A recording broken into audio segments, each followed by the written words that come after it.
Gentlemen, a pleasant morning to all.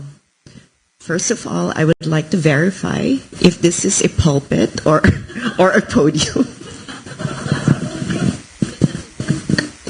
And if anyone would turn off the lights, if I would continue to speak.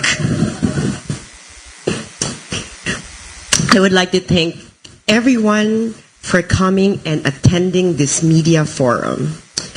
To the members and officials of the Association for Philippines-China Understanding, or APCU, officials from the Embassy of the People's Republic of China in the Republic of the Philippines, distinguished 2022 Award for Promoting Philippines-China Understanding laureates, APCCU 2021 awardees, media friends, to our local and foreign friends and colleagues, welcome to the 2022 APPCU Media Forum with APPCU laureates worthy of accolade chosen for fostering amity between the Philippines and China.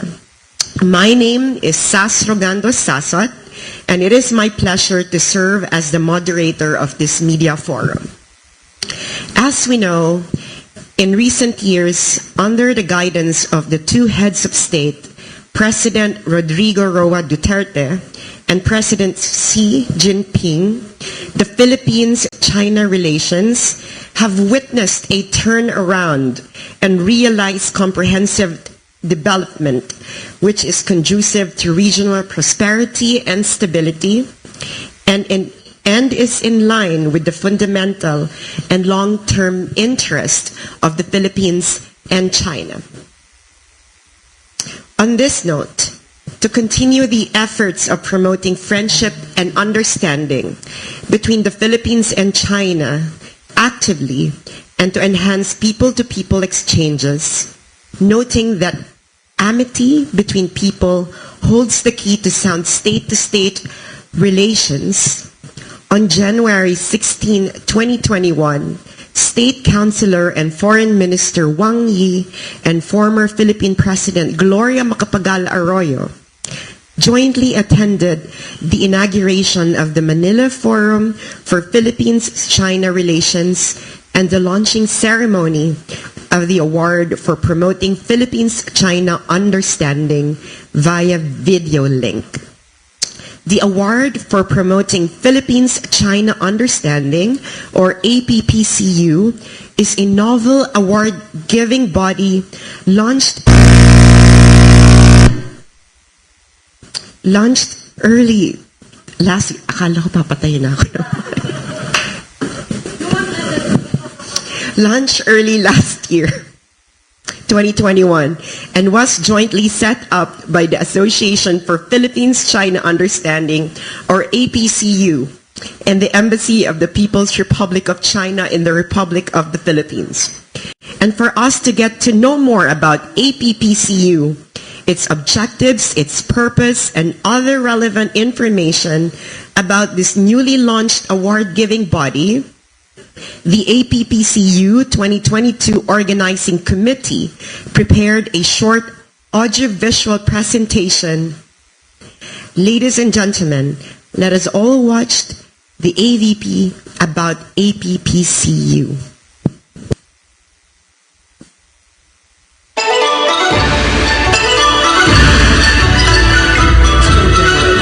In strengthening bilateral relations between the Philippines and China, cultural exchanges between the two countries at the state-to-state and people-to-people levels are pivotal ingredients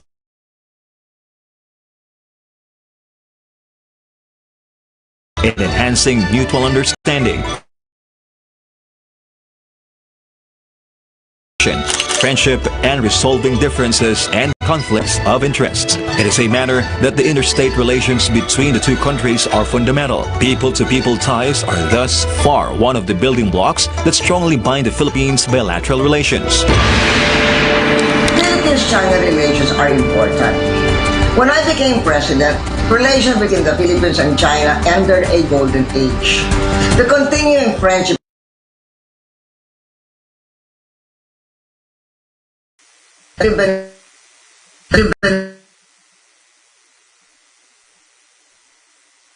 official relations between our two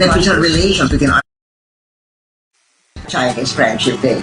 Under President Rodrigo Roa Duterte, bilateral ties between the Philippines and China have reached new heights. The relationship between the Philippines and China is important. One major reason is geography. The Philippines and China are located within each other's backyard, so to speak. So good relations between neighbors is always a priority. A second major reason, but also collectively, such as through the ASEAN. A third reason is that China's economy remains the most dynamic and fastest growing among the major nations, and soon it may become the world's largest economy. A fourth factor is that domestically, the Philippines has a vibrant Filipino-Chinese community for whom business dealings with China are natural.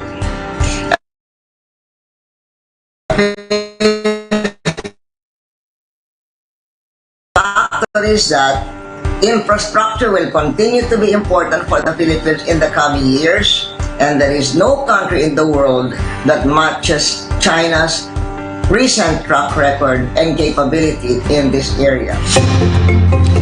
Before the establishment of official diplomatic ties between the two countries, the Association of Philippines-China Understanding, or APCU, a non-government organization based in the Philippines, was already active in promoting people-to-people relations between the two countries.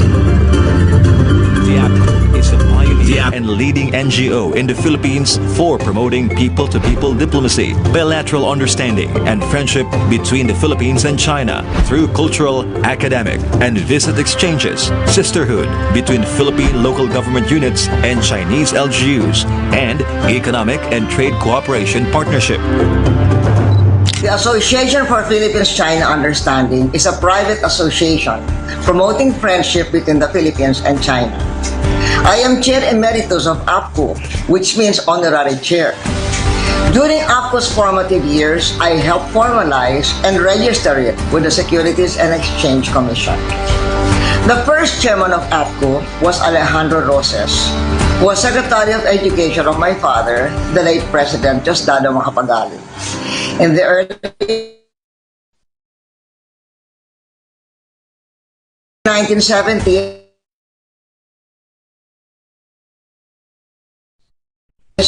after China sent aid to Central Luzon flood victims in July 1972, and it was registered with the Securities and Exchange Commission in 1974. APCU helped in the establishment of diplomatic relations between the Philippines and China in the sense that it was an advocacy group. As an organization, APCU helps facilitate and strengthen Philippines-China relations by promoting non-government exchanges. Non-government exchanges is a key to Philippines-China relations. At the end of the day, the government is the body of the country, but the people are its heart. Thus, fostering exchanges at the people level, like what APCU does, as opposed to the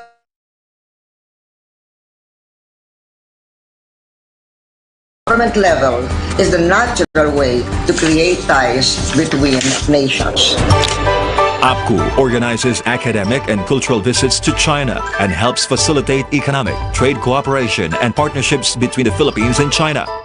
The association is indeed very active in the conduct of the APCU Forum, which is a platform for a constructive conversation on current bilateral issues among policy and thought leaders, experts, and stakeholders to foster understanding and cooperation between the two countries.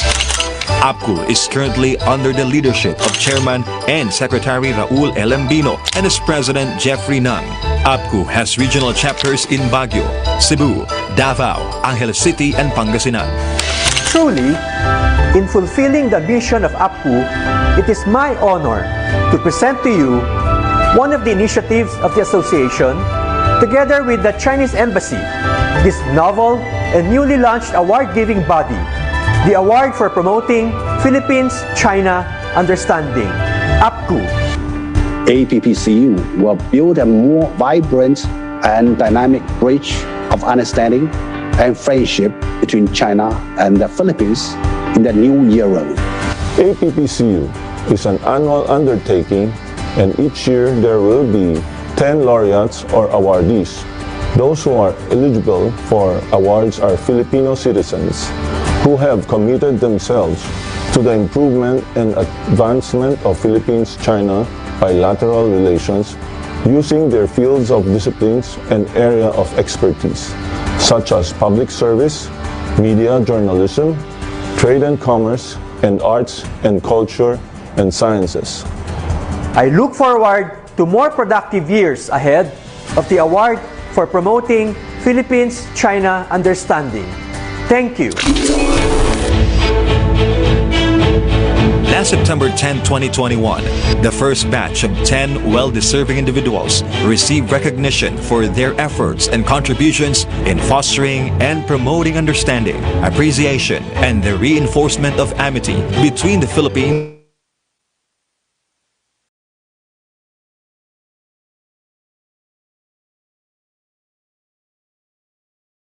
and China in a virtual ceremony. Last year, first ever APCU Hall of Fame awardees were former First Lady Imelda Romualdez Marcos and former Special Envoy to the Philippines to China and Philippine Silk Road International Chamber of Commerce Chairman Ambassador Francis Chua.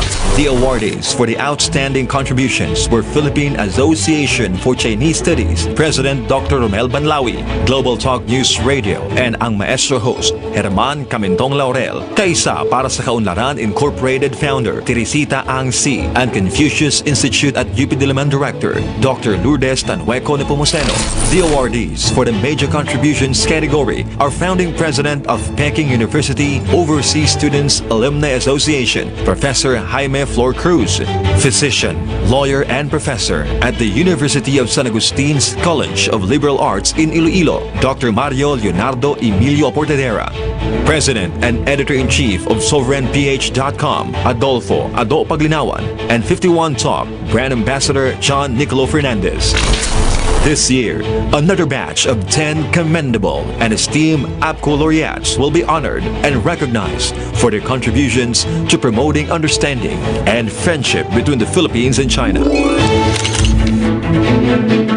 The award indeed is in many ways a commemoration of the Filipino-Chinese Friendship Day and the day when the formal diplomatic ties were established between the Republic of the Philippines and the People's Republic of China on the 9th of June, 1975. May we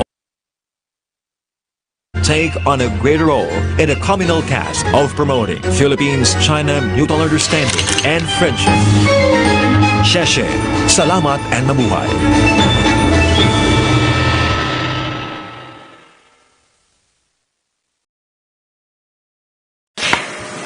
As I have mentioned earlier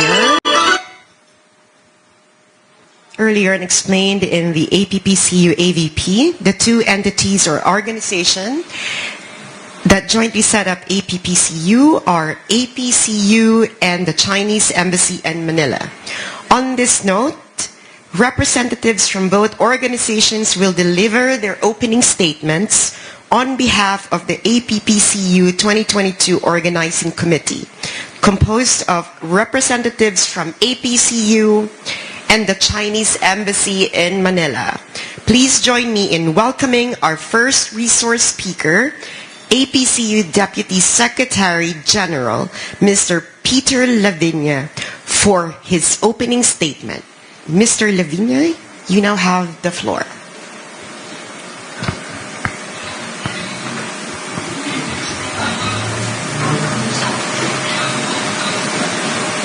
Organizing Committee of APCU with a double P. I would like to welcome everyone to this media forum for the 2022 APCU Awards.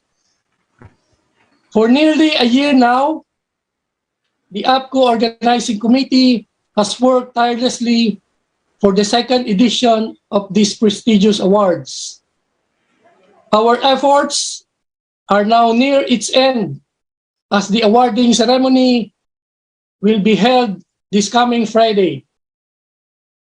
This is time, as you know, as one of the highlights for the celebration of our 47th anniversary of the establishment of formal diplomatic relations between the Republic of the Philippines and the People's Republic of China, signed on June 9, 1975. This year's awards has also gained significance as our country prepares for a new president whose family was instrumental in forging these diplomatic relations.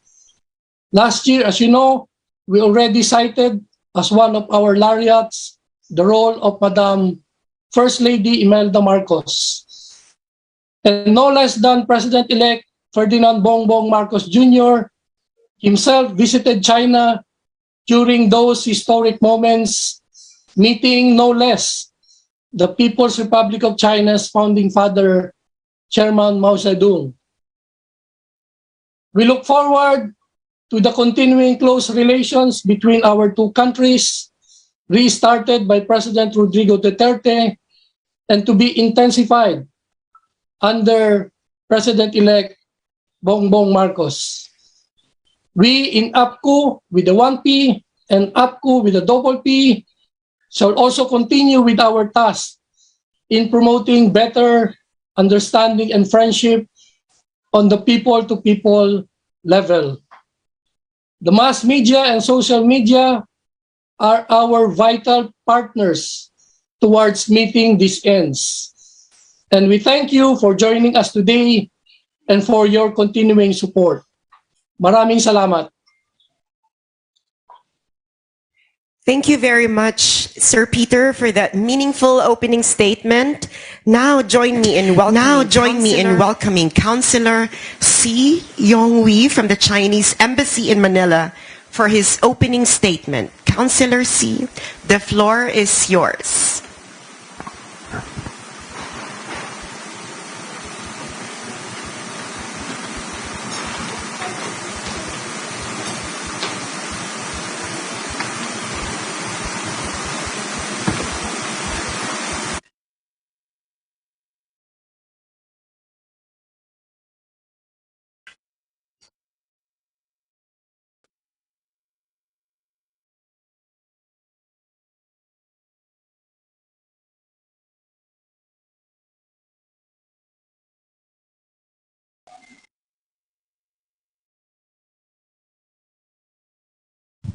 We apologize to our audience. We're just having a slight technical difficulty.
Here. Now, can you hear me? I'm speaking. Can you hear me?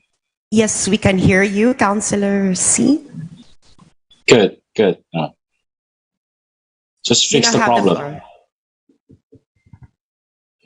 So it's my turn. It's my turn to speak. You now have the floor, Councillor Si. Good. Thank you. Sorry. Hi. I'm Yonghui Xie from Chinese Embassy. Honorable awardees of the second APPCU award for promoting Philippine-China understanding.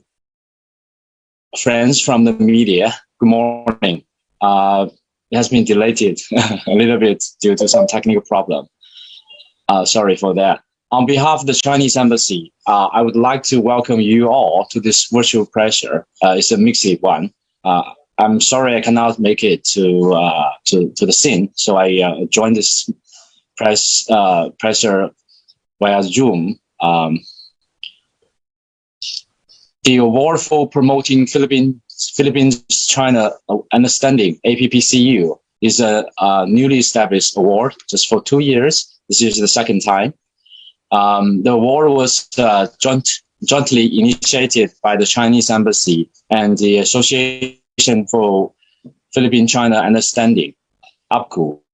And it was first announced by Chinese State Councilor and Foreign Minister Wang Yi and former Philippine President GMA in January last year during Wang Yi's official visit to the Philippines. This is the second year the embassy and APCU hold award and related activities.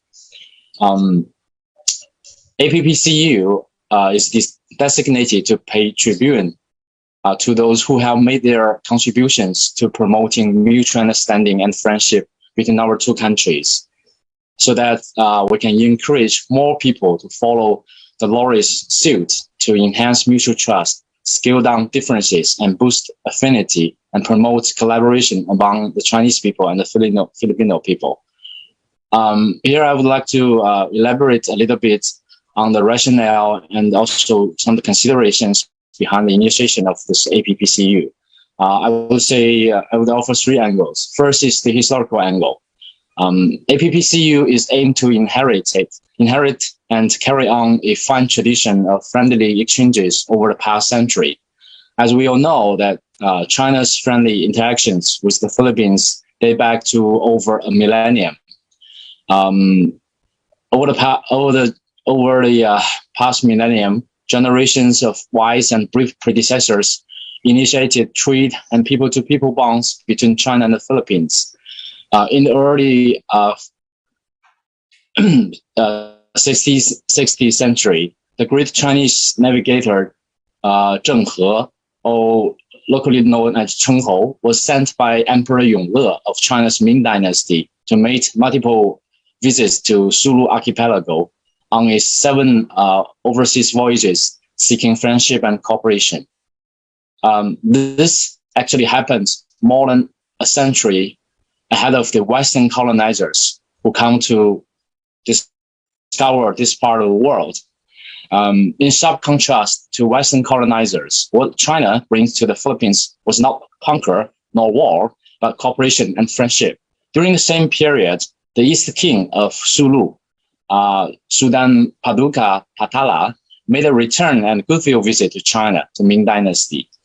And unfortunately, the Sultan passed away on way back home due to illness, and some of his family members decided to stay in China and take care of his royal tomb built by the Ming Dynasty.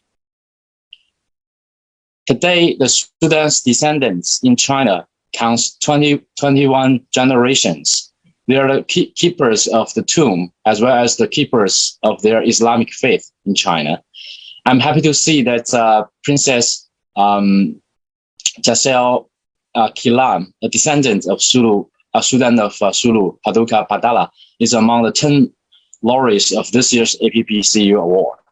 The story of Zheng He and Sultan Paduka Patala are two of the many extraordinary representatives over our long time of friendly interaction in history. Looking back into history, we will find that our two peoples have such natural aspirations to know each other, develop friendship, and live in harmony and peace. Today, we should inherit and carry forward the spirit of our ancestors to continue this journey of mutual understanding and friendship. The second angle I will offer is the present day, to meet the reality of our bilateral relations. During the past 6 years, under the strategic guidance of President Xi Jinping and President Duterte, China and the Philippines have entered a new golden era and established a comprehensive strategic cooperative relationship, which has brought tangible benefits to the people of both countries, and also putting positive energy into the peace and stability of the region, especially over the past 2.5 years facing the COVID pandemic. Recording in progress. During this past 2.5 years facing the COVID pandemic, our two countries and peoples have been fighting the virus in solidarity, forcing an even closer partnership. A friend in need is a friend indeed.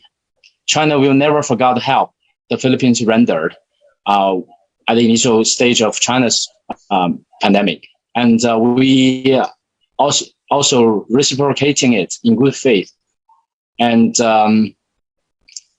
China has also shown its gratitude for the help that Philippines render us. Apart from being the only country that sent a medical expert team to the Philippines, China has also donated a generous quantity of much needed medical supplies such as PPEs, testing kits, and ventilators.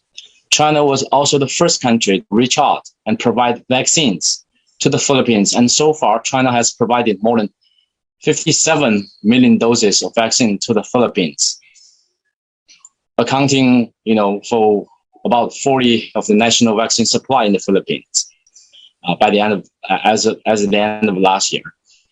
As the interests of our two countries are closely intertwined and the people-to-people interactions are increasingly intensive, it is especially necessary that we have the APPCU award to answer the people's aspirations and meet the need to jointly construct a closer China-Philippine partnership.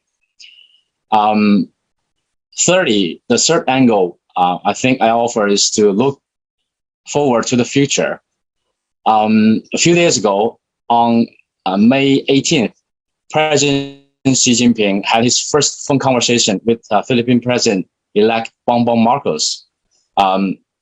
President Xi stressed that both countries should carry forward the friendship on both sides and stay true to our original aspirations. The two countries should also grasp the general trend, write a grand story on the China-Philippine friendship in the new era, and follow through the blueprints for bilateral friendly relations, so as to usher in an even higher, brighter future for the bilateral ties.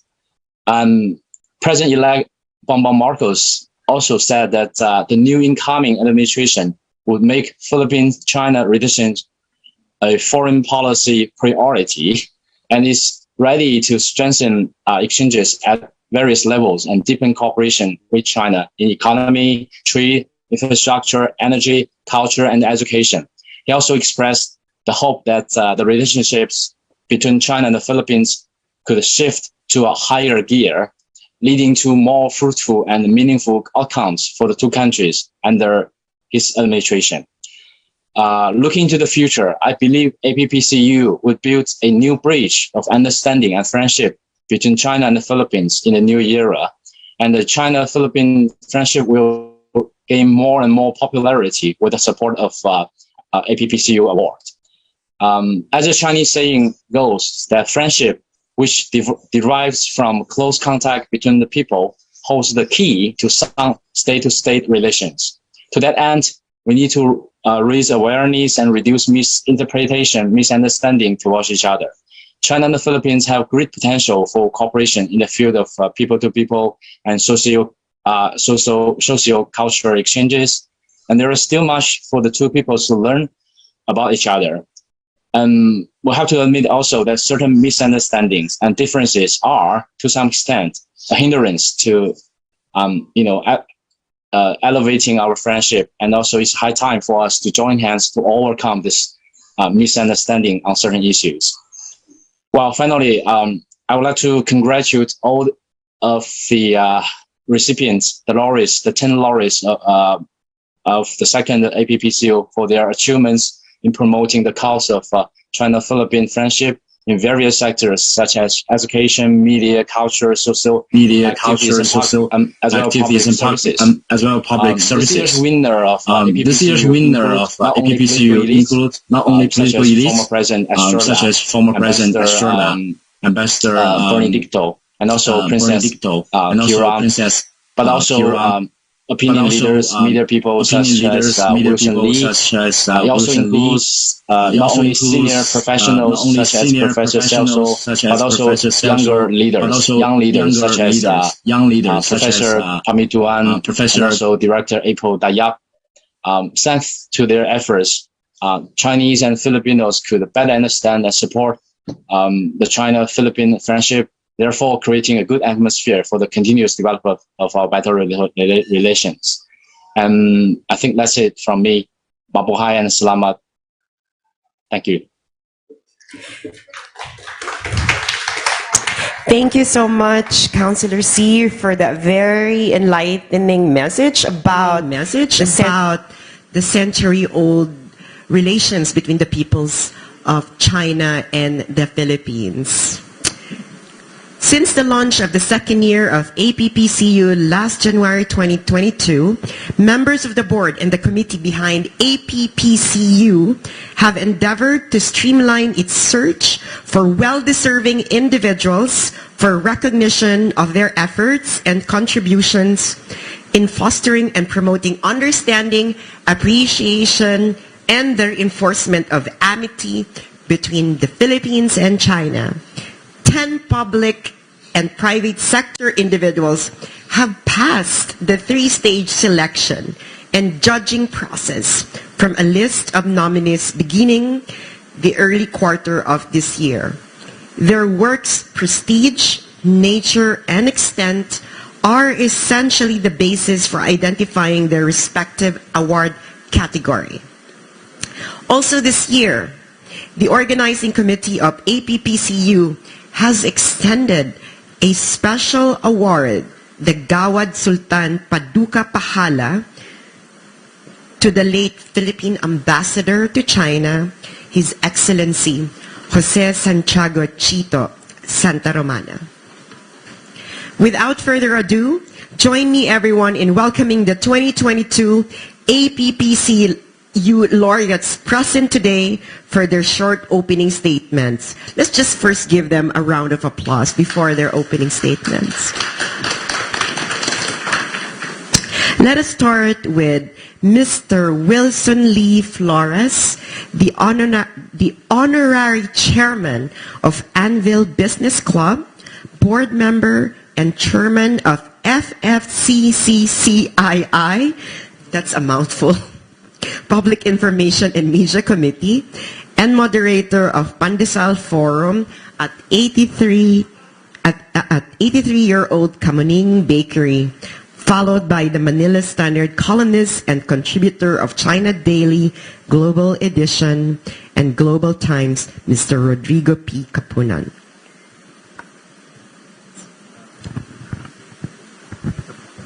Thank you.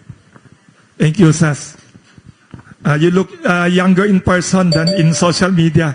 I always follow you. Thank you. Good morning to everyone.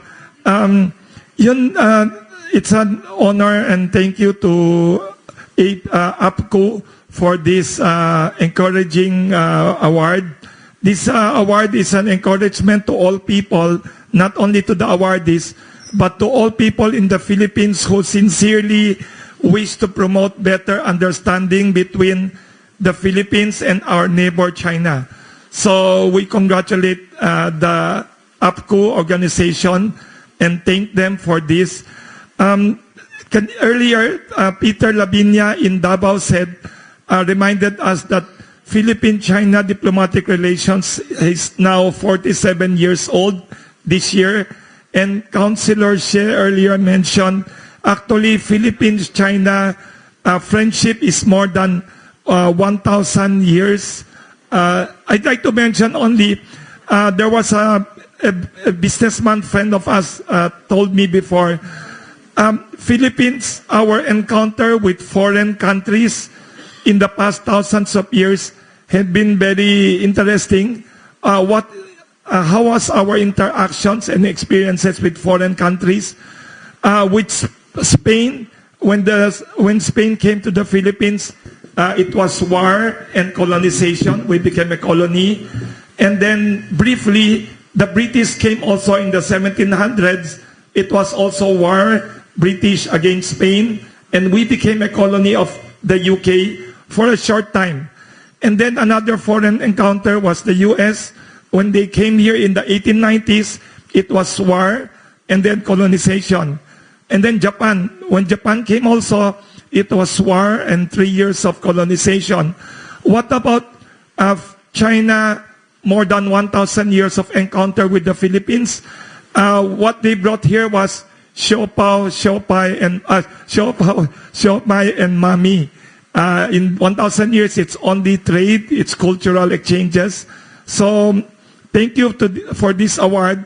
All of us will continue to do our humble share to promote better understanding between our two countries, neighbors. There's also a saying, I don't know if I read it with SAS or from someone. Somebody said, it's more important to have good relations with your neighbor than, more important your neighbor, good relationship, than your far away relative. So let us promote better friendship with our neighbor, which is not only an ordinary neighbor, it is again rising as the economic superpower of the 21st century. Thank you very much to APCU. Thank you. Mr. Rod Kapunan, the floor is yours. Good morning. First, I would like to thank you for giving me this award. I'm deeply honored. And what I'm going to tell you is to clarify things about Philippine-Chinese relations. This is particularly about our claim in the South China Sea. Gusto ko lang maklarify ito because most of us insist that South China Sea belongs to the Philippines. The original treaty, the original document that we have is the Treaty of Paris, signed on December 10, 1898. And the Treaty of Paris clearly indicate the demarcation boundary between China and the Philippines that separates them through the South China Sea. Yun lang, I want to clarify this, And one thing unusual about that boundary is that the so-called Spratly Islands or group of islands, now known as Kalayaan Group of Islands, is not included in the boundary. It is outside the Philippine territory. In fact, our boundary is much closer to Palawan than to any other islands in the Pacific. So, I noticed that when I first wrote this column, sulat ko ito, I said that South China Sea is not part of the Philippines. And to my surprise, immediately, a reporter from China Daily called me up. And then she asked me, I still remember the reporter, are you sure what you are saying? Sabi, yes, I'm telling you that because I have here the map, the Treaty of Paris. Sabi niya, it will create a problem because Filipinos insist that South China Sea belongs to the Philippines. No, it's not part of the Philippines. Actually, I told them that South China Sea belongs to China. The basis that I'm using is the Treaty of Paris itself. It is indicated by degrees, the latitude and the longitude. It's very clear. And so, I did not insist on that, but later on, under the Aquino administration, this problem cropped up because of the so-called incursions of Philippine-Chinese vessels to the Philippines. Many Filipinos started protesting and insisting that it is ours. I tried to revive an old treaty. I remember way back in 1950, the United States urged the Filipinos, many countries in Southeast Asia, to sign the Treaty of San Francisco. The Treaty of San Francisco was headed no less by Macapagal himself, Diosdado Macapagal, Romulo, and many others, many prominent Filipinos, signed the Treaty of Paris in 1950.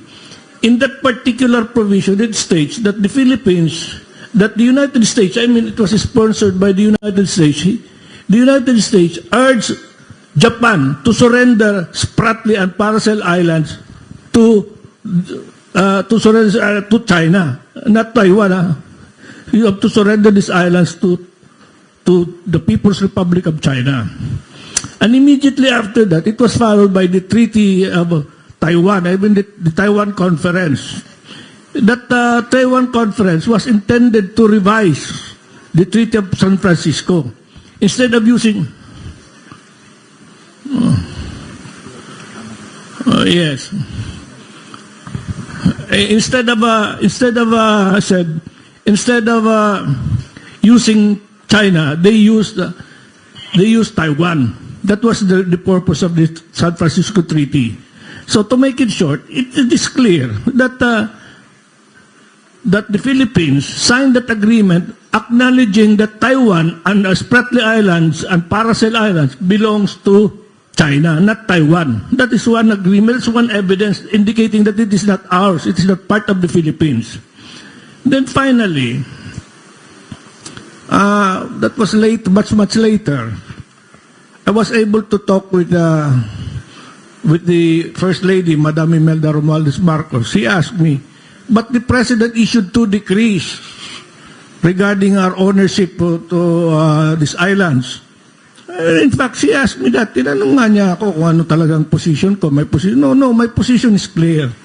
That the 2 decrees are this. The first decree simply means that the Philippines is not ours. It becomes naging atin yan using the word because of the we call that continental shelf principle. Ang sabihin niyan, pagka may continental shelf, ang pinakamalapit dyan na isla to Palawan is Spratly. So, yan ang number 1 na basis ng ano. But President Marcos never intended to own that as part of the Philippines, but simply by annexation, by collateral, how do you call that? Collateral because of the continental shelf. The second decree, I explained it to ma'am, is that the second decree, it was extended because of our accession to the so-called UNCLOS. The UNCLOS extended our territorial waters to 200-mile limit. In-extend natin yan. So, because of that, inabot yung how do you call that, yung Spratly Islands, because of this UNCLOS. But UNCLOS was ratified in 1982. And while they call that the Treaty of Paris was ratified in 1898. And so, I explained this to Mrs. Marcos na iba yung decree, iba yung UNCLOS, iba yung yung PDs na in-issue ni President Marcos. So, maybe the Philippines insisted on, when I was invited to speak in Hainan Island, including part of this South China Sea problem. I explained that Philippine position, they were talking about at that time the problem in Scarborough or Kalayaan. I said, Scarborough just happened, we insisted on our claim that Scarborough is part of the Philippines. No. We only managed to extend that because of the UNCLOS. But Scarborough is 270 kilometers away from the Philippines. Malayo pa rin, labas pa rin ng Pilipinas yun. And then, yun nga, I would like to clarify this. These are many things that nagiging problema. So, I hope this will clarify about my position on our claim in the South China Sea. Thank you very much. Thank you so much, Mr. Wilson Lee and Mr. Rod Kapunan, for those historical lessons. Marami tayong pag-uusapang malalim ata sa mga panelists natin. Now, may we have Manila Times columnist and book author, Mr. Mauro Guia Samonte. Good morning. To begin with, I really don't know why I'm here. No, this came as a total surprise. You know, whenever I do something, I do it out of conviction, not for such consideration as recognition or award or things like that. No. My writings about China is born out of my understanding of human and social history. If you would come down to it, whenever a social system gets institutionalized in one section of the world, all the other systems in the rest of the world just gets get assimilated into that system. For instance, capitalism came about as a result of the French Revolution in 1948 and 1848, I mean. So all the rest of the systems in the world, the feudal system, got assimilated into the capitalist system. Now, out of the 1917 Bolshevik Revolution in Russia, socialism got institutionalized in Russia. And after that, all the other systems in the world, the capitalist system, got assimilated into the socialist system. Now, it just turned that came about that the 73-year-old socialist system in Russia was overthrown in 1991 because of the glasnost perestroika by Mikhail Gorbachev.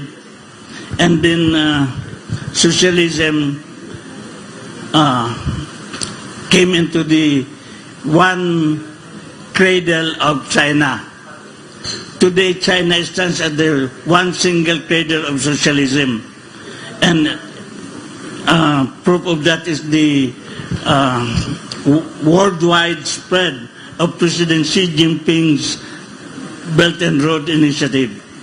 What I'm trying to point out is that because of this development, there is no other way for all the other systems in the world but to get assimilated into the Chinese system. That's the reason why I've been writing about the China leadership in the world economy. There is no other way for the Philippines to go but to go the Chinese way. Otherwise, it is a disservice for a Filipino not to recognize that. Kung yung BRI ni President Xi Jinping got fund out to Europe, to Africa, to the Middle East, why not to enable that is the Philippines? So I say, for a Filipino not to recognize that is a disservice, and that is why I've been agitating for a widespread dissemination of this socialist system of China in the Philippines. That's the only way that the Philippines can achieve prosperity. No other way. That's why I wrote in my book, The Way, the Truth, China, The Way, the Truth, and the Light. It's an anthology of my columns in the Manila Times. It is comprised of only 50% of what I've written about China. The other 50% remains to be published in part of probably of that book. I'm 81 now. I hope to live a little longer to be able to do part of my book. Thank you. Thank you so much, Mr. Mauro Guia Samonte. And I'm actually an avid reader of your column in the Manila Times. So happy to see you here. And may I also acknowledge the presence of APPCU 2021 laureate, Mr. Herman Laurel. And of course, the officers of APPCU as well. And our next opening speaker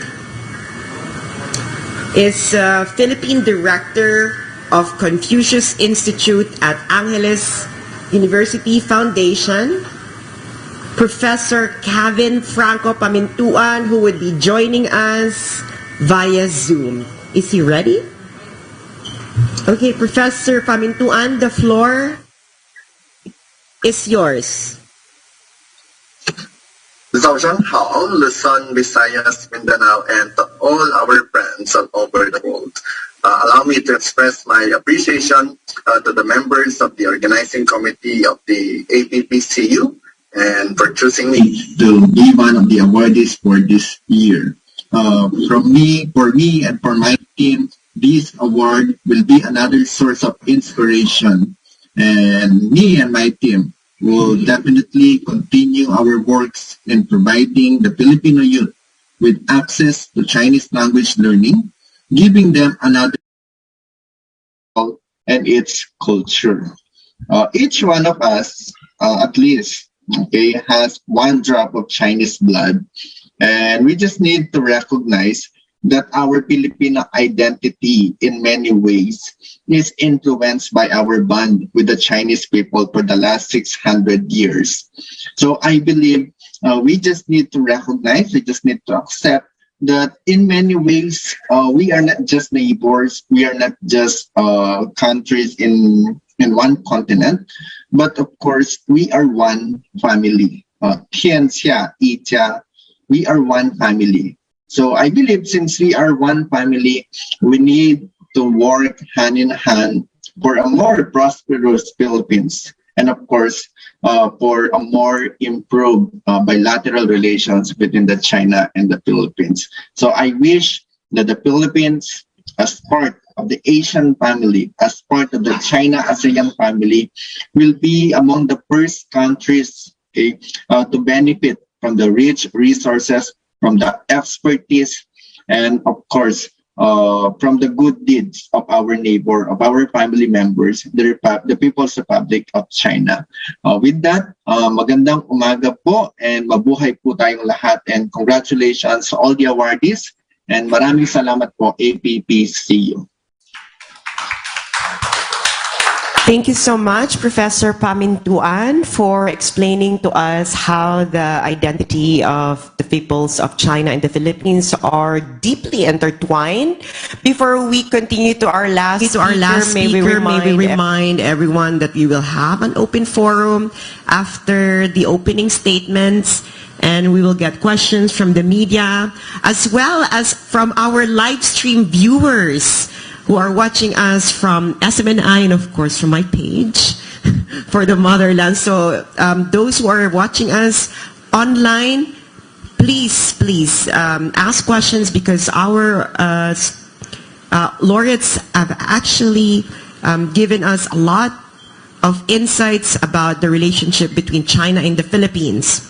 Now, for our last but not the least speaker, we have senior lecturer at the University of the Philippines, Visayas, Professor Celso L. Cainglet, who will be joining us also via Zoom. Sir, Professor Cainglet, the floor is now yours. Without such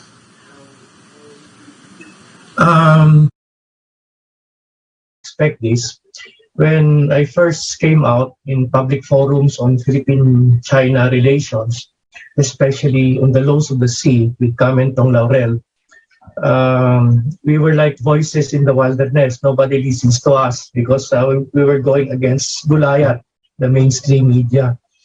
For someone who have studied and understand international law, especially the laws of the sea, I was scandalized by what were coming out in the media. There were so much disinformation. Eventually, I realized that the bottom line here, because there is a shift of prosperity from the west to the east. Asia's time has come. That's why many Western nations could not take it. Hence, they demonized China.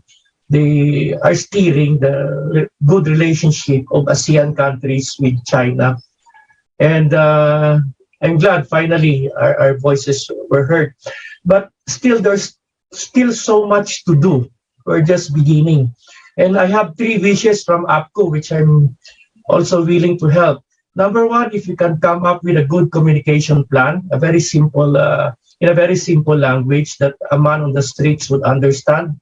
Because many Filipinos still do not understand a more adequate, do not have a grasp of more adequate substance of the issue.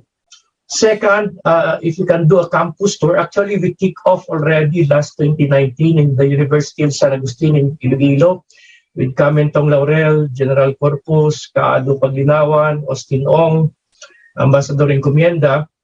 And the response was really overwhelming. In fact, the students were saying, how come we never heard of this in mainstream media before? And actually, we already have a list of universities in line but the pandemic put a stop to the momentum. So if we can continue that campus tour to reach out young people, especially students. Third and last, we need to do a lot of lobbying in Congress, because many of our local legislations are still not in tune with the many international treaties that we signed and ratified. One of them is UNCLOS. The issue is too technical to discuss right now, but I'm willing to sit down if you can have a technical committee, because you have to present position papers, lobbying papers to Congress to attune our local legislation to the international treaties that we signed. With that, again, I want to congratulate my fellow laureate. As I said, there's still so much to do, and I hope we will be together with our friends at the Chinese Embassy to spread the good news.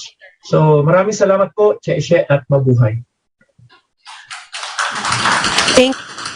Thank you so much, Professor Kainglet, about informing us about the misinformation that's been going on for a long time about China and Philippine relations. And I think that's one of the key reasons why APPCU is founded, in order to dispel the myths surrounding the relationship between China and the Philippines. Before we continue in open forum, I will just have to discuss some key takeaways from the statements made by our 2022 laureates. Of course, we have discussed a lot about history of the relationship between the Chinese and the Filipino people. Another important information is the deeply intertwined identity between Chinese and Filipinos. Parang hinubog tayo sa iisang, ano ba yung terms of Tagalog nito? We were woven from the same thread, diba? Cut from the same fabric. And that's very important to remember, because, that would be the foundation of your good relations. You share a common identity. And of course, we have a lot of some contentious issues as well, especially about the territorial history of the Philippines and its relationship with our claim in the South China Sea. And of course, the recommendation of Professor Kainglet on how to improve the China and Philippine relationship, especially on how to dispel the misinformation. It's very important that Professor Kainglet mentioned that disinformation that had been going on in mainstream media for a long time. And as he said, a lot of these people that you're seeing right now are really voice in the wilderness, especially in the previous administration. Because, when I started my blog, I also experienced that. And a lot of diplomats actually contacted me and telling me that, finally there is someone out there who is voicing out what they actually wanted to voice out, but they were so afraid, because if you do that, you will be tagged as a Chinese spy. Diba? At least sila Chinese spy lang. Ako Russian spy. Chinese spy. Lahat na ng klaseng spy. So without further ado, we will now open the floor for questions from our media. You may, can you please just go here, and the mic is already open. Please identify yourself, from which publication or media organization you're from. Yes, good morning. I'm Nestor Cuartero. I'm from Manila Bulletin. Okay. Very mainstream media. Yes.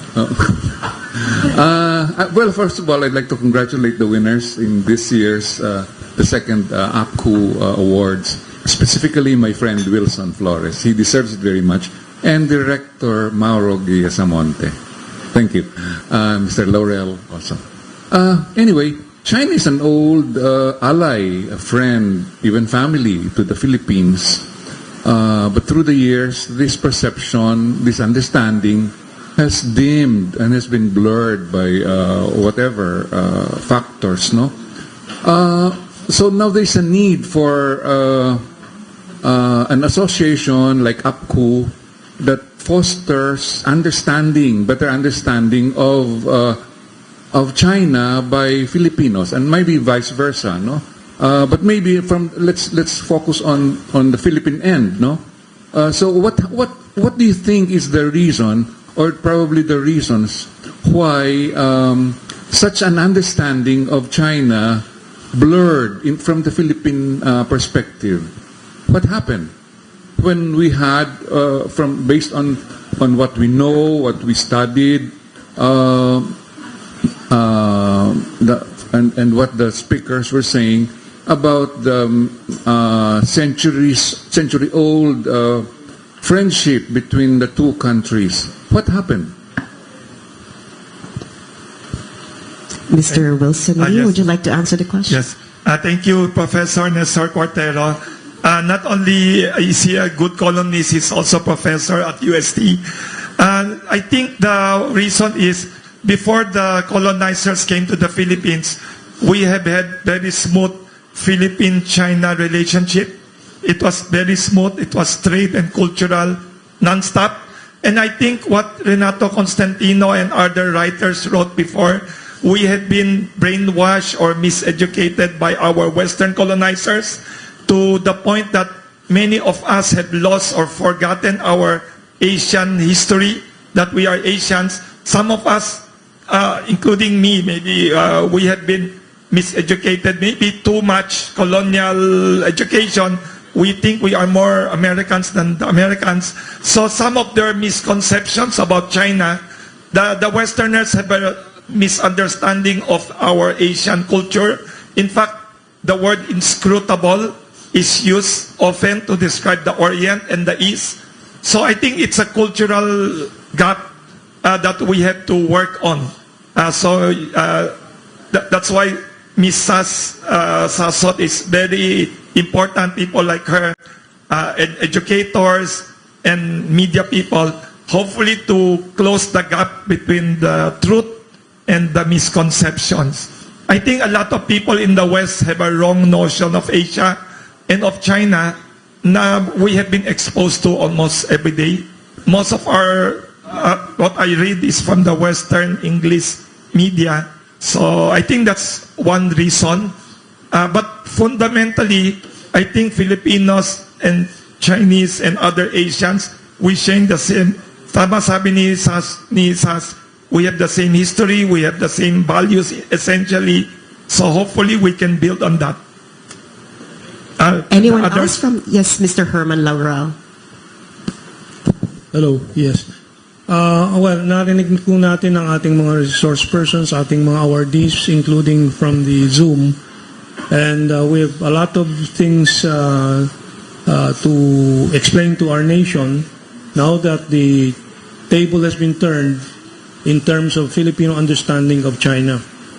We have had a perspective from history, from particular treaties, but historically, simulan po natin doon sa sinabi ni Kabansang Wilson na dala ng China hindi naman gera, kolonyalismo, kundi siopaw, siomai, mami, and bihon, and so many other things, cultural.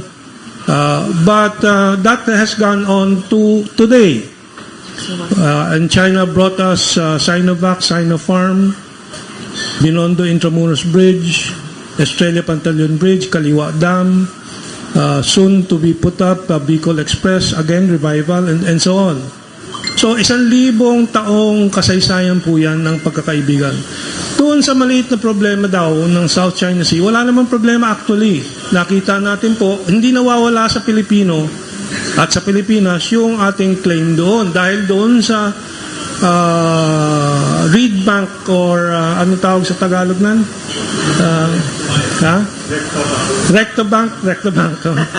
Nagkaroon tayo ng kasunduan na hatian sa mga mabubungkal po dati na gas at oil doon. 60% for the Philippines and 40% for China. At yan din po sa ibang mga resources dyan dahil dinadaan sa usapan. So, Professor Portero's question, we have much longer history of cooperation and benefits and much more to come. Parating pa po daan-daang taon pong cooperation.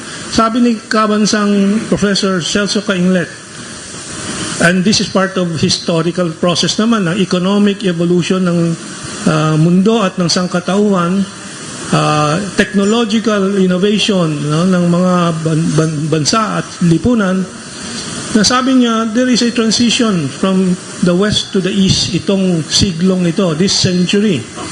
The transfer of wealth and power to the east. Hindi lang po China, kundi India rin. So, ang nawala sa Pilipino, sa education natin, history. We must really focus on our history, and then we will see one of the most significant and pivotal civilizations in human history from here on is the Philippines.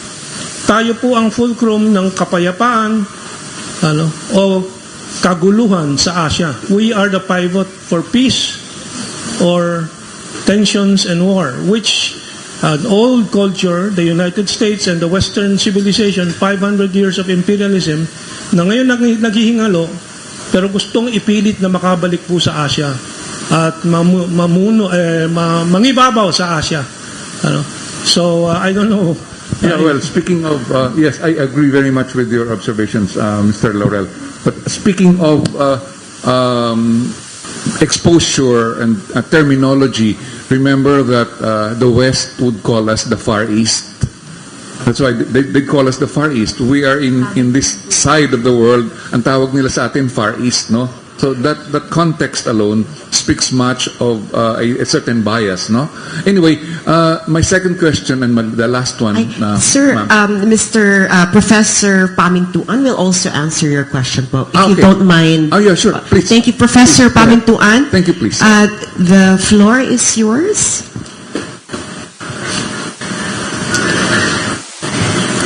Okay. Yes, sir. Please answer the question. Thank you. Thank you po. I agree with Kamentong and Sir Wilson because for the past years, disputes and differences between the two countries have been magnified by some media entities. Negative notions about the China and Philippine relations have been dominating the media. That is the reason why the APCU, APPCU, and other organizations should work harder to highlight the achievements of the cooperation between the Philippines and China, achievements which may actually directly or indirectly affect the lives of the common Filipino people. Like, yan ang kulang sa atin. We keep on looking on our differences, but we fail to recognize the achievements of our cooperation. I think what is more important, development to our country, and of course contribute to the betterment of the lives of the common Filipino people. Yun lamang po. Maraming salamat po. Yes, thank you. May we have your final question, sir? Final question, sir? I think we should actualize the suggestions of Professor Cainglet, no, about launching an effective communication plan to further benefit understanding of China by Filipinos. My final question is about the cultural exchanges. What was the latest cultural exchange project between, initiated by APCU, and who are the beneficiaries? How often is this being conducted? How does one qualify to be a cultural exchangee? In what fields are these being done? Thank you. Thank you, Ms. Sass. Thank you po. Anyone who would like to answer the question? Okay, Miss Anna, Professor Anna Malinti. Okay, thank you for that question.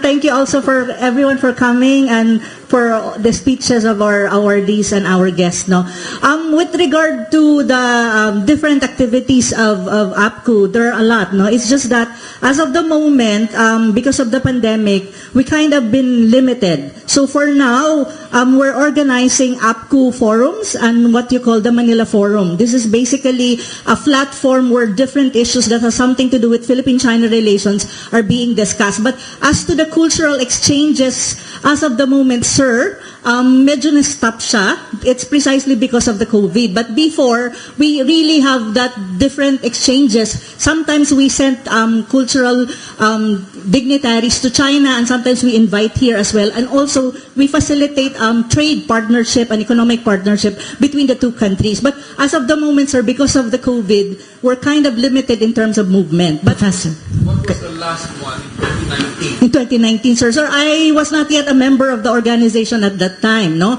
But I think earlier in the AVP, there was, how do you call that? There was like a flash of photos of the different cultural activities, no? That we stage as an organization. So that one, sir, I can provide it. I can provide actually the, how do you call that? The write-ups for that later, sir, since I'm the one organizing the whole thing. So, sir, I will provide that later, sir. Thank you, sir. But thank you for that question. I think that question is very relevant because I believe that when you build relationship between states, I think cultural aspect is important. The exchanges, not only in terms of state-to-state level, but people-to-people level, and most especially cultural exchanges. How many did you send? Sir, I think I need to ask our board about these things. At the moment, sir, I don't have exact number. Yes, sir. We facilitate. We don't give scholarship really like from our side, but we facilitate scholarship that's being funded by China. So, like for example, if there's an available scholarship, we ask certain young students or young people to apply, and then we'll help and recommend. That's one of our advocacy and one of our programs and project po. Where do people apply? Where do they go to apply for the scholarship? Sir, Yeah. yes. I'd just like to add that there are many institutions and bodies facilitating all these cultural exchanges. But just an example, there's the Soledad University in Fujian province. An entire university under the, I forget the larger university, but an entire college dedicated to accepting Filipino scholars to study in Fujian province. Just one. Just one, but I think Kevin Pamintuan has a lot of information there because Kevin's Confucius Institute, I think, has graduated 25,000 or overall of all the Confucius Institutes. No? Yes. So there's a lot of information that will fill a book, but I think he is indicating that we should publish a book on all these projects. Yes, sir, that's a good suggestion. But I think when you talk about scholarship, especially master's degree and even PhD, the Chinese embassy has a program for that. They call it the ASEAN Young Leaders Scholarship. Usually it happens January first quarter, and they announce it. And then APCU will also have a chance to nominate our recommendations or recommendees. And then that's the time that, we do that. I'll add also, Huawei has a continuing program of training ICT professionals, information, communication technology, Huawei. So there's a lot of it that people don't know. It would fill a volume. Yes, I think there's a lot actually that we need to publish and popularize, especially scholarship. I think for young people who wants to study for like graduate studies, master's degree and PhDs. So tell us about it. Yes, we will. We will more publish it. Thank you so much, sir, for that wonderful question. Thank you so much, Professor. Before we move on to our next question, let's just summarize a bit of insights that they told us. About xenophobia in our history, about the role of our Western colonizers in actually implanting xenophobia among our people. Just a bit of historical fact. There was actually a genocide against the Chinese in the Philippines committed by natives and was actually provoked by the Spaniards. No, I think there were like 2 instances of genocide. If you go to Chinatown, you would in Binondo, you would know the history of that genocide. So actually, a lot of our anger towards the Chinese was actually provoked by Westerners. And I was reading the comments from live stream, and then they said here that we all have a long history with Muslims, with for people from India and the Chinese, and the mark of our relation, the characteristic of our relationship is via trade.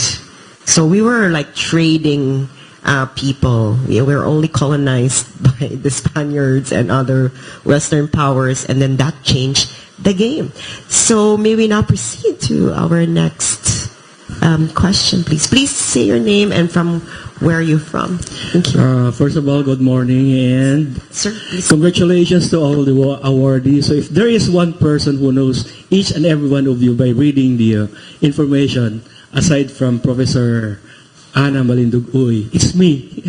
Because I'm the one editing all the write-ups that came since the first awards for publication for the Manila Times. It is just to conform the style of the Manila Times. So I've been covering this for 2 years now. I really don't have a question, but don't you think that Mandarin should be now incorporated into the educational system of the Philippine educational system? Because in the 18th century, when we were under the Spanish rule, Spanish was part of the education system. Now, in the 19th, 20th century, when the Americans came, English became a part of our educational system. And I think, since bata pa ako, may mga kapitbahay ako mga Chinese eh. So, alam ko na yung xie, ni hao. So, I think na alam naman natin, Chinese pinakamaraming population sa buong mundo. And it's being used not just in China, but also in Singapore, in Malaysia, and other countries, ginagamit yung Mandarin. So, don't you think it's about time na may Mandarin na sa educational system natin? Anyone who would like to answer? Sas, may I recommend that we ask Kevin if he is still on the Zoom because he is an educator. Kevin Pamintuan. Can we request Kevin to input here? Is Professor Pamintuan still there? So may we begin with Professor Pamintuan about incorporating Mandarin in our education system? Thank you po, Sir Herman, and I would also like to acknowledge the presence of our previous Philippine director. We have Dr. Lourdes P. Nepomuceno, who is now in UP Diliman. So during the time of Dr. Lou Nepomuceno, our CIA were able to establish partnership with the Department of Education. So since 2011, the Chinese Mandarin is already being offered under the special program in foreign language. So we are already implementing the offering of the Chinese Mandarin to the public secondary schools for the past 11 years. And every year, we have at least 11,000 to 12,000 Filipino public high school students learning the language. It is actually being offered from grades 7, 8, 9, and 10 in the junior high school, and we are currently working to include it to the senior high school level so that we can provide a career path using the Chinese Mandarin for the Filipino youth. So the Chinese Mandarin was already incorporated in the K-12 National Education Program of the Philippines, of the Department of Education, along with German, Spanish, Korean. We also have French. We also have Japanese. So under the SPFL program, we have 6 languages. We have 6 foreign languages. And one of those languages is the Chinese Mandarin. And we were able to successfully train 396 public school teachers, meaning 396 deputy teachers to teach Chinese Mandarin. So we are not only importing volunteer teachers from China to the Philippines, we are also training our own teacher, our own deputy teacher to actually teach Chinese Mandarin as a foreign language. And I am proud that some of the fruits or some of the graduates of the SPFL Chinese Mandarin are already working in different companies, and they are already earning more than what I'm earning. So I am very proud of this program, and I believe there is really a need for the Chinese Mandarin to be further expanded, and sana more schools will be implementing Chinese Mandarin. Currently, we have 93 public high schools from 9 regions of the Philippines offering the Chinese Mandarin. Thank you so much, Professor Pamintuan. I believe Professor Kainglet would also like to answer the question. Yes, regarding the first question, what happened? What happened was there was really a deliberate, well-funded, well-calibrated operations to demonize China. There are media present here. You can check if what I'm saying is true or not because my source was impeccable.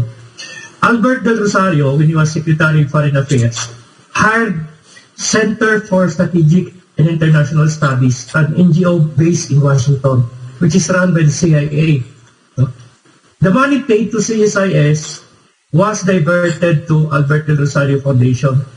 This is where clowns like Hadrian, Carpio, et al., mainstream media were getting funds for their media operation campaign to demonize China. And the operation, Heart of the Filipino Cinderella Complex, inapi kami, inagaw yung teritoryo namin. Paano maagaw yan? Dagat yan. Nobody owns the sea in SAS, you know that. Because of the doctrine that the sea is the common heritage of mankind. No? Tapos yung mga terminology, barkong pandigma ng China. Chinese Coast Guard yun, those are civilian ships. Kaya nga nilipat natin yung Coast Guard natin sa DOTC. No? Because in international relations, if your Coast Guard is under the Navy and you send your Coast Guard to rescue a ship in distress in territorial waters, that is an act of war. No? So there was really a deliberate campaign to demonize China. Thank you so much, Professor Kainglet, for that insight. Anyone from our on-floor panel? Maganda yung question kanina nung taga Manila Times. I think it's the global phenomenon now of people learning Mandarin. We should also do that. Like the owner of Facebook, Mark Zuckerberg, I read that he studies Mandarin every day, 1 hour. The princess of Thailand, the very popular sister of the king now, speaks very fluent Mandarin. I think it's a very good advantage for the Philippines to learn more languages, especially tourism. I believe the Philippines will be like the Spain and France and Greece of Asia for China tourists. We have a tropical climate. We have happy culture in the Philippines. China, they are overworked. They are overworked and they have a very harsh climate of winter.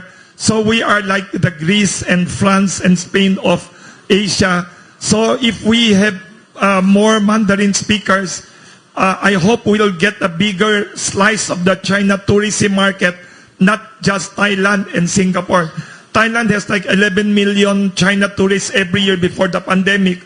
We have only 1 or 2 million, not yet even 1 million. So that's a great idea. I hope we all learn more Mandarin. SAS, di ka ba yata pinanganak noon nung sumikat ang Mandarin group na F4 singers, actors and actresses? That's pinanganak na po ako doon. Hindi kasi mga teenager. Walang biro. That's one way to promote cultural understanding is to learn their language. And I think we Filipinos, unlike other countries, we are more adaptable to foreign languages. We are the most international people. We are everywhere in the world. Diba? OFWs and seamen. So I think learning Mandarin is a good way to promote better understanding between Philippines and China. Well, I think if we want to be a trading country, we must be multilingual. Like, for example, the Netherlands. If you go to, I studied in the Netherlands and lived there for 11 years. And they speak at least 4 languages. Wow, the Dutch. At least 4, yes, the Dutch. Imagine. And now they're now studying Mandarin in high school. Wow. So that when they in college, they can speak Mandarin because the Dutch loves to trade, and then they know in their history, if you want to trade, you have to speak the language of the people you're trading with. So, ayun po, Mr. Guia-Samonte, Mauro Guia-Samonte. Yeah, bago tayo mabusan ng oras, I'd like to make an observation. If you guys notice it, our discussion about Philippine-China understanding seems to be confined to the upper level of society. There is not one concern that has been brought out regarding bringing the benefits of friendly relations with China to the grassroots level. Nobody has ever raised that, but that's my primary concern. No.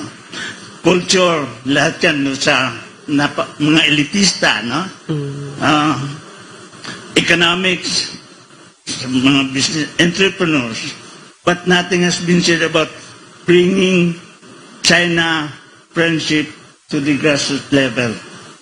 And mind you, Chinese goodwill will be measured not according to culture, not according to intellectual criteria, but according to the economic benefits that China will bring to the Philippine masses. Thank you. So that's a very important point to highlight. Material benefits, actual material, tangible material benefits for the Filipino masses well, more than the bridge. Because as Mr. Mauro Guiasamonte noticed, or elitist, and the bridge is mostly used by people with cars. So maybe if they can give us a better public transportation system. Anyone else who would like to ask a question? We are now down to our last two questions. Yes, ma'am. Please identify yourself and where you're from. Okay, before anything else, I'd like to congratulate all our awardees. I'm Direct Lani Esteban, Director of Chinatown TV. My question is, if you are to give one more lecture to those people who still do not understand the PH and the Philippines-China understanding relationship, or to those people who are still misinformed, what would the highlights be? My question may be answered by Mr. Mauro Guiasamonte, Mr. Kapunan, or Mr. Flores. Okay, to begin with, I don't think Filipinos have this ill will toward China. It's not that China is being hated by Filipinos. It's just that Filipino minds are being corrupted by Western propaganda. So, the main culprit in this area is the United States, America. It's America's cultural enslavement, continuing cultural enslavement of the Filipino people that accounts for this widespread ill will of the Filipino people towards China. What I'm trying to drive at is how do you cure that ill will? Do you war with China? No. You destroy the credibility of America. It is America that has been poisoning the minds of the Filipino. So destroy the credibility of that culprit. One way of doing this is trace history. Like for instance, during World War II, the devastation of Manila was attributed to the Japanese forces. No. Manila until 1945 was a beautiful city, still the pearl of the Orient. But came MacArthur in 1945. He bombarded the city and reduced Manila to the most ravaged city, second most ravaged city during World War II, next to Warsaw, Poland. So it's not the Japanese that destroyed Manila, it was the Americans. And yet, history books, history lessons always point out to the Japanese as the culprit in the ravagement of Manila. So it's and MacArthur was the hero. The Americans were the hero. We have to destroy the credibility of America in order for China to gain the upper hand in the battle for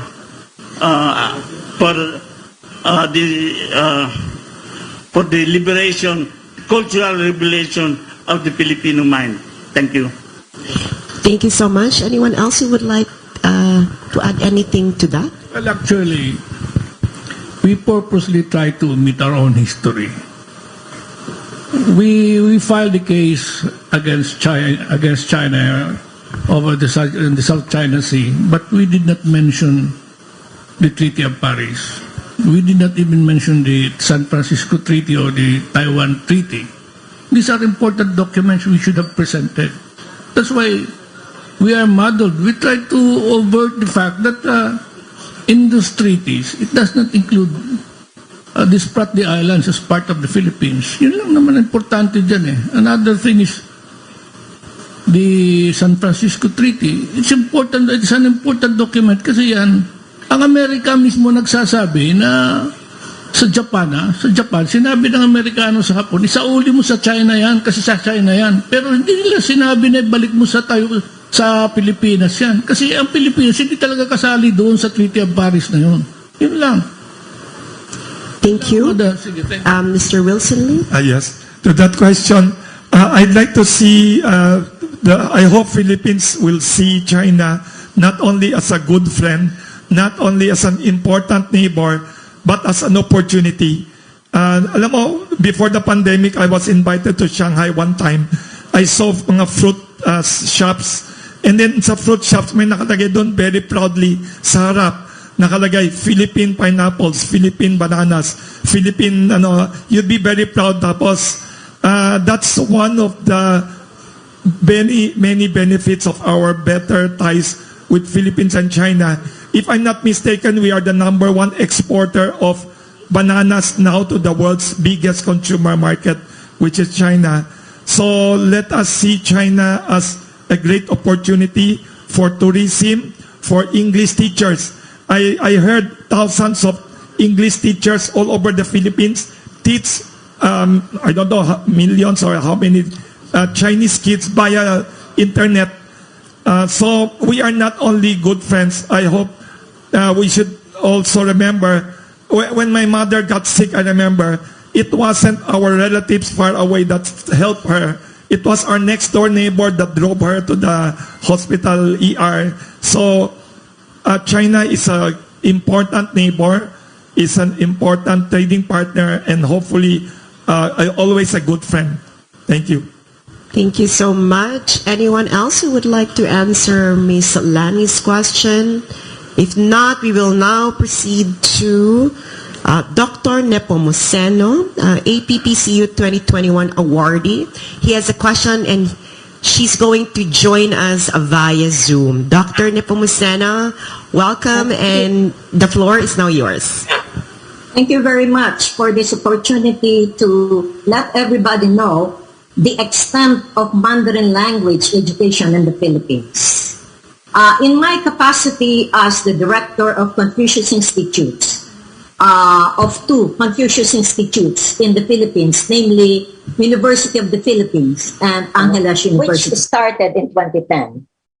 Now, from then on, in as much as Confucius Institute are based on the collaboration between a Philippine university and a Chinese university. In our case, in the University of the Philippines, our partner is Xiamen University. Okay, when I joined University of the Philippines and led and was tasked to lead the Confucius Institute, it was still in an early stage wherein nothing, no framework whatsoever was done, just like AUF during my time. But anyway, I just realized that language teaching is not for schools only. So when I joined the University of the Philippines, being the national university, it has a lot of unique features. And University of the Philippines is not partnering with a so-so university, right? Because of its, it is at par with the Ivy Leagues in the United States. But just to let you know that we started partnerships with the League of Cities of the Philippines. And the League of Cities of the Philippines are subsidized by the mayors. Okay? So, the League of the Cities of the Philippines signed a memorandum of agreement with UP to extend the Mandarin language classes to 146 city colleges and universities in the Philippines. To name a few, we have University of Makati, headed by Mayor Binay, and other colleges and universities around the Philippines. And then we, former Chancellor Tan then and I realized that we will not only target schools, but we should target the key government offices. So we did that, and we were able to partner with the Department of Foreign Affairs. And we are handling the credit courses for would-be ambassadors and consulates around China. And then the Bureau of Immigration, we were tasked to educate the frontliners in all the airports in the Philippines. And then we moved to the Philippine Chamber of Commerce and Industry. And then we also tapped the government-owned companies, which are Clark Development Corporation and Subic, because we realized that Central Luzon is the hub of the future in terms of business, in terms of tourism, in terms of education, because a lot of universities are moving out of, in other words, they are trying to penetrate in the market in the Subic-Clark corridors, namely National University, Miriam College, and other Ivy League schools. They are now in place, and they're setting up their campuses, satellite campuses around this corridor. So we realize that our Mandarin language has a good future in the Philippines. And Confucius Institutes are actually the shakers and the movers of Mandarin language in the Philippines. So we have a big task ahead, although if you read the periodicals, a lot of Confucius Institutes in the United States are closing. Now, our Confucius Institute in the Philippines are different. We are not governed by foreign interference. UP, we check the curriculum, we check everything before we even use it in the classroom. So not like in the United States, which we want to dispel this notion that China is, trying to infiltrate the young minds. No, it's not. The Philippines is not like that. So we have a different setup of Confucius Institutes in the Philippines, which is entirely different with that in the United States. And I think our new funding agency, SIF, is going to expand, and they will tap more colleges and universities in the Philippines to establish their own Confucius Institutes. And one of them is, I think, Mariano Marcos School in Iloilo. Thank you very much. Thank you so much, Dr. Nepomuceno. Professor Ana, do we still have time for one more question? Sorry, we don't have to. Okay, we can have that later. But before we proceed with the last part of our program, we will have a special announcement.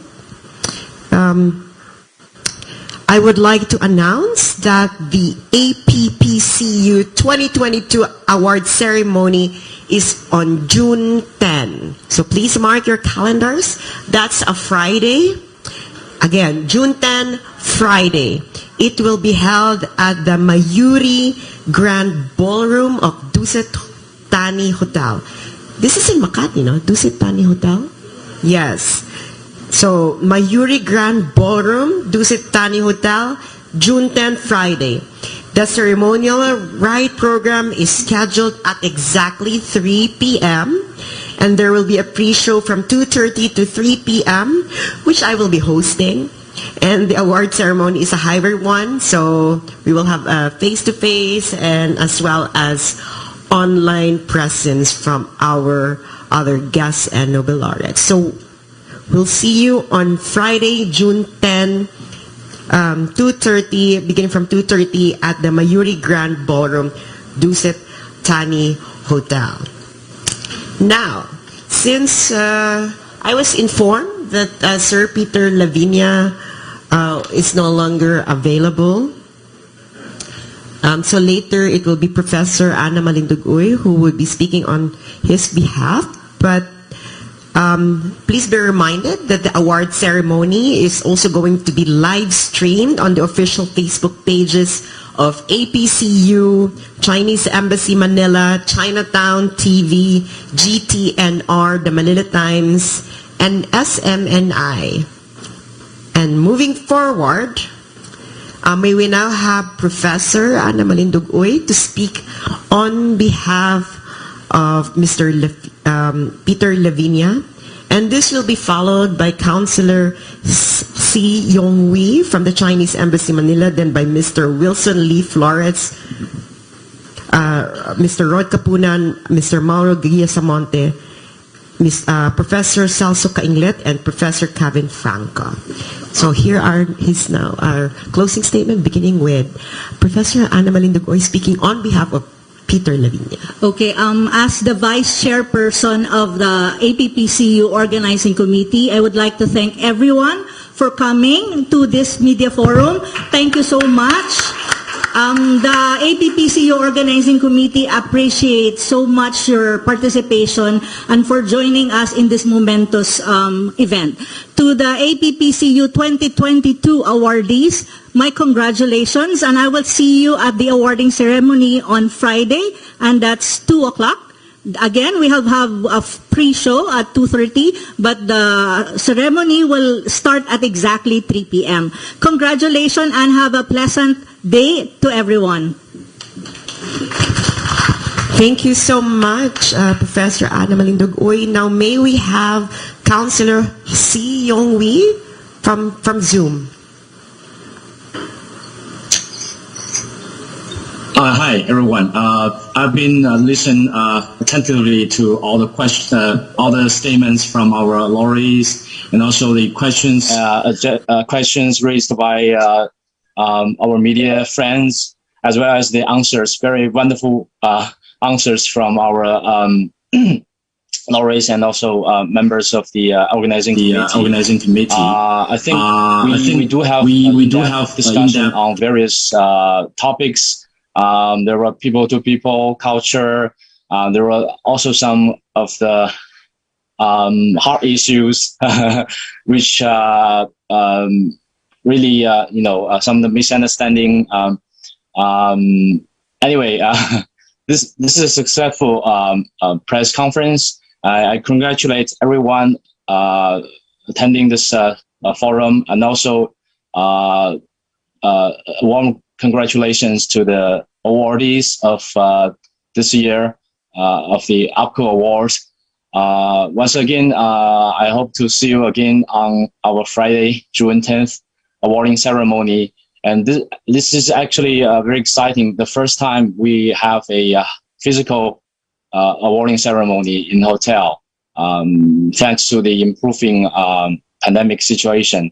And see you then, and hope everyone can join us either physically or online. Thank you. Thank you all. Thank you, Councillor C. Now may we have Mr. Wilson Lee Flores. Thank you, Sas. Thank you once again to AID Association for Philippine-China Understanding, and to the Chinese Embassy for this award for all the awardees. I think the Philippines and China are not only good friends, we are complementary in many ways. Now under the outgoing President Duterte and the incoming President, we are strengthening independent foreign policy, while our neighbor China has a policy called Community of Shared Destiny. These are complementary. Also, we have build here, while in China they have Belt and Road Initiative. So we are really complementary and partners. Thank you to the award, and hopefully we will all continue to deepen and expand friendship and understanding between our two neighbors, our neighboring countries. Thank you. Maraming salamat. Mr. Rod Capunan? Well, thank you very much for giving me this opportunity to speak to you and clarify to you certain things, particularly our relations with China. Thank you very much. Thank you so much, Mr. Until now, I really cannot yet feel the impact of the award that I'm about to receive in a few days. I really don't know how to react yet, but let me just tell you what I've done writing about China is born out of conviction, not of any need to be recognized of things like that. And I'd like to reiterate my plea that Philippines-China understanding must be brought down to the lowliest folks of Filipino masses. Thank you. Thank you so much.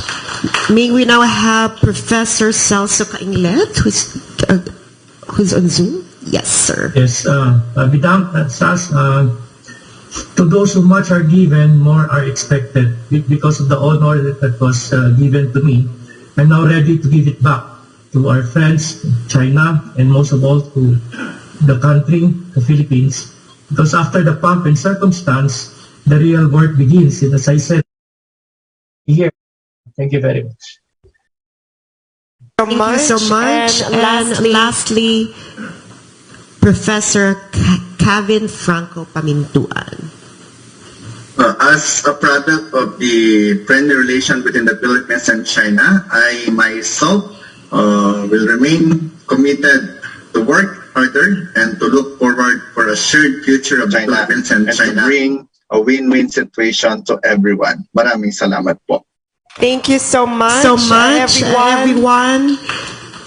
Well, ladies and gentlemen, friends and colleagues, this is the end of our media forum this morning. On behalf of APCU, the Chinese Embassy in Manila, the APPCU 2022 Organizing Committee, and the 2022 APPC Laureates, thank you very much for joining us. We wish you all a pleasant day. We will see you at the APPCU 2022 award ceremony this Friday at the Dusit Thani Hotel. Once again, thank you. Sisi, did I pronounce that right? Shishi. Maraming salamat po, and long live the Philippines-China understanding and friendship. Mabuhay po kayong lahat, and enjoy your lunch, and thank you for not turning off my mic. By the way, for photo ops, the media wants to see the awardees with them. So can you please stand beside the projector, the awardees, so that the media can take a picture. Yeah. Councilor She, please don't go. Stay there. We'll have a photo. Actually, Sas, you can join them as well. And also, Sir Ding and all the officers of the organizing committee, please, just beside the screen. Yeah. Yes, John. The media will take a photo of all of you.